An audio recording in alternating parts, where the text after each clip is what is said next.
Vamos a explicar ahora de los métodos analíticos para sumar vectores. Ya una vez que vimos cuáles eran los cálculos de las componentes rectangulares, ahora vamos a ver cómo determinar la magnitud y la dirección de un vector a través de lo que son métodos analíticos. Y tenemos dos casos, ¿verdad? Dependiendo de cuántos vectores sumemos, dependiendo de cómo sean estos, puede que se forme lo que es un triángulo rectángulo con el resumen de la suma de aquellos vectores, o puede que se forme un triángulo no rectángulo. En este caso vamos a practicar primero el del triángulo rectángulo. Ahorita vamos a ver por qué se llama así este método. Para empezar, ¿verdad? Estoy aquí haciendo un ejercicio ejemplo que nos va a servir para poder resolver la actividad 14 de nuestro cuadernillo. Entonces el ejercicio ejemplo que aquí yo pongo es uno en el cual ya nos están dando los valores de las componentes rectangulares, o sea, lo que hicimos en el tema anterior, donde aquí ya me dicen que la Fx vale 100 newtons y que la Fy vale 250. Por lo tanto, ahora lo que me están pidiendo es determinar cuánto vale mi vector que componen ellos dos, ¿verdad? O en este caso el vector resultante, ¿verdad? De tener a ellos dos. Y me piden dos ángulos. Ahorita vamos a ver cuáles son esos ángulos.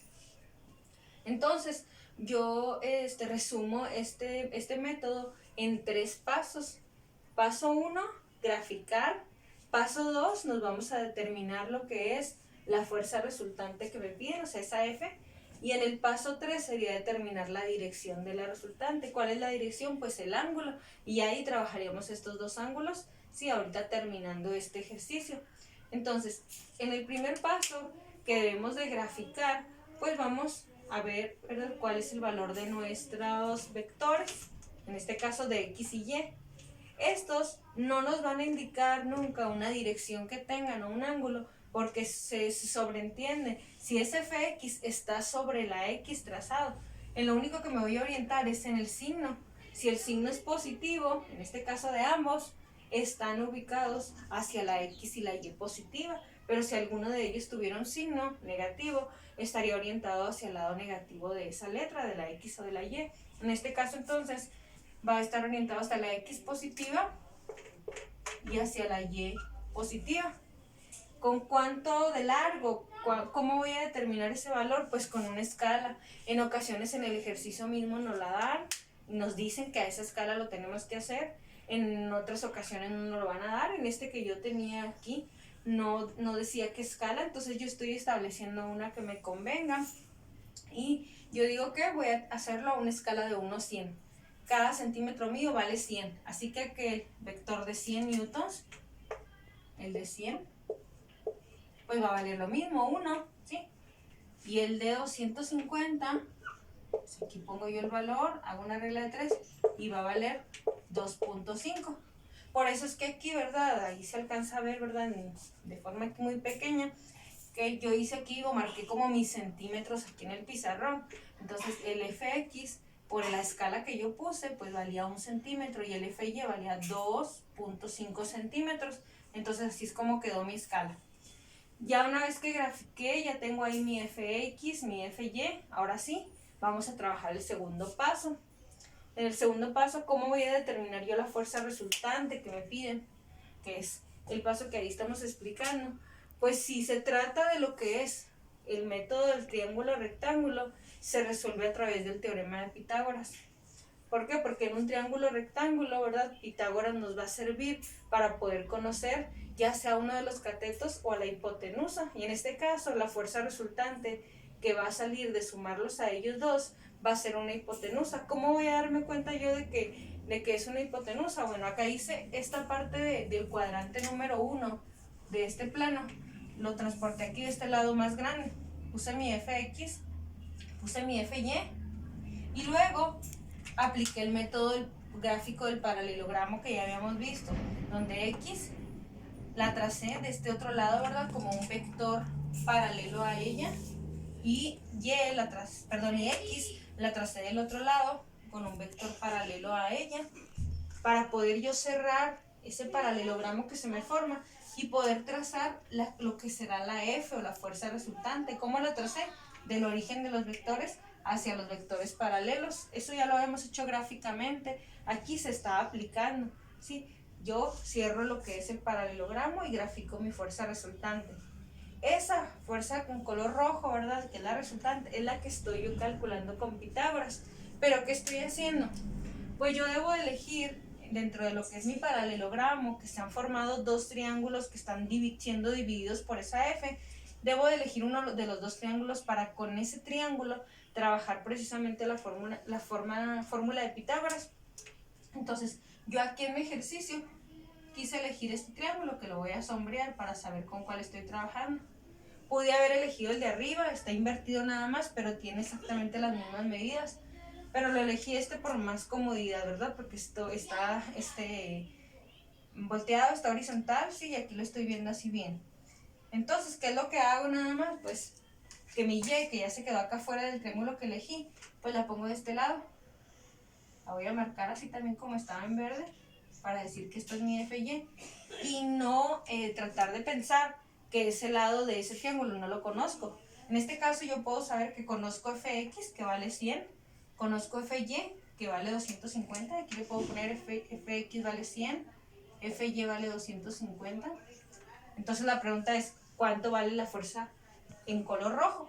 Que en este caso es la hipotenusa del triángulo, y por eso es que se tiene que hacer con Pitágoras. ¿Qué dice Pitágoras en su fórmula? Que el cuadrado de uno de los lados, o del cuadrado de la hipotenusa en este caso, es igual a la suma del cuadrado de los catetos.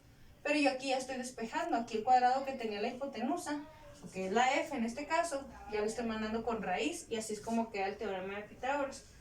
Entonces, partiendo de este teorema, sustituyendo la fx, que tiene un valor de 100, ya lo estoy poniendo aquí, la elevo al cuadrado, más el valor de fy, que vale 250, lo elevo también al cuadrado. Y si resuelvo, ¿verdad?, toda esta parte y le saco raíz, me está saliendo que la f tiene un valor de 269.25, o sea, esta tiene ese valor.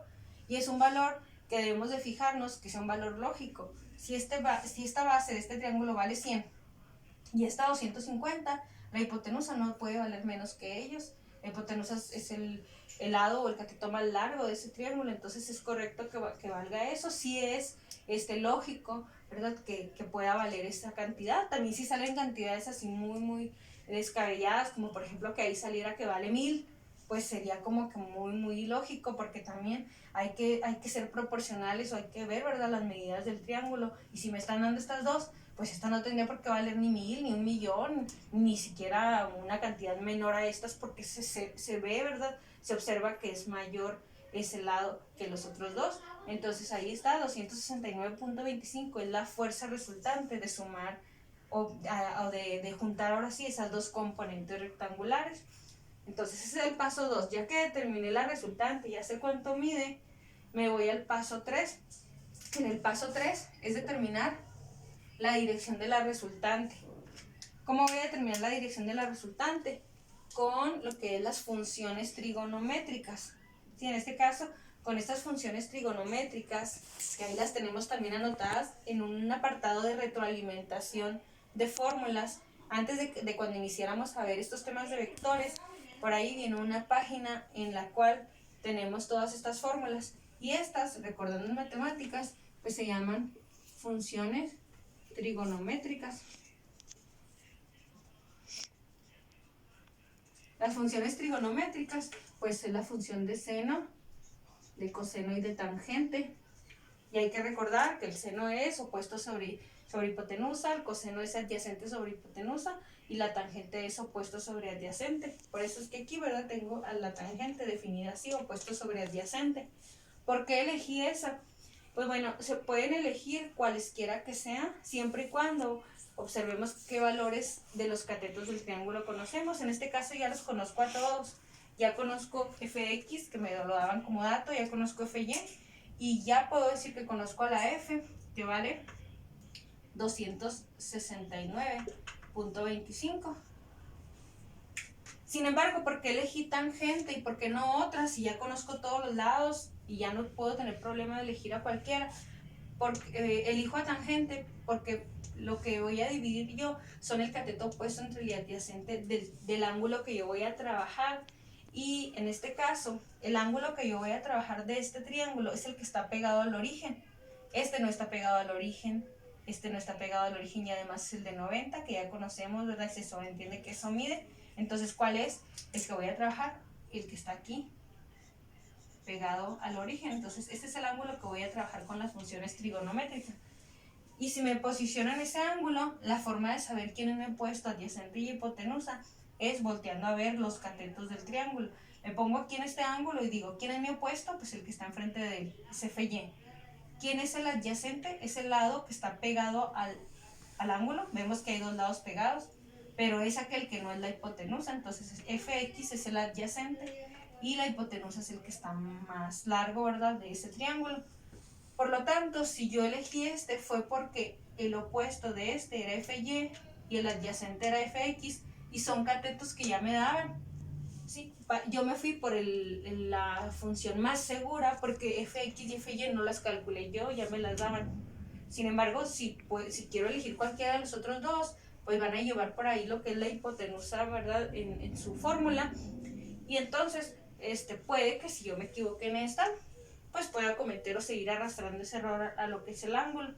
Y por eso es que elegí tangente, pero cualquiera de las tres se pudieron haber usado con sus respectivos catetos. Entonces, si así me queda, ya nada más sustituyo. ¿Quién era FY? 250. ¿Quién era FX? 100. Por eso aquí queda 250 entre 100. Hago esa división y me queda 2.5. Probablemente en algunos casos va a quedar con más decimales. La idea, ¿verdad? O lo mejor es dejar todas las decimales y seguir haciendo operaciones con esa cantidad de decimales. Pero si no, ¿verdad? Como en este caso que quedó así exacto, pues bueno, lo dejo así, con un solo decimal. Ya que tengo esto, ahora sí, nada más quiero yo saber el ángulo. Ahí el 2.5 es la tangente del ángulo, pero quiero quitarle el tangente. Y las funciones no están ni multiplicando, ni dividiendo, ni haciendo operaciones básicas con ese ángulo. Lo que hay que hacer para despejar esa tangente es mandarlo con su inverso. En este caso se llama inverso tangente o tangente a la menos 1.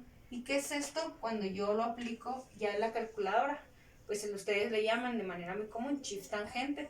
Entonces, ¿qué voy a hacer? 2.5 por, o bien, nada más le pongo shift tangente, que eso es tangente a la menos 1, y ya les va a salir en forma de ángulo. Ahora todos lo pueden comprobar ahí, ¿verdad? 2.5 shift tangente, y va a salir 68.19.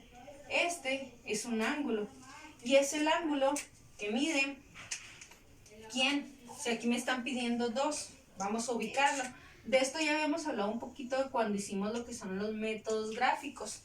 Pero en este caso, ¿verdad? Vamos a ubicar cuál es el ángulo que yo había elegido del triángulo que también había elegido.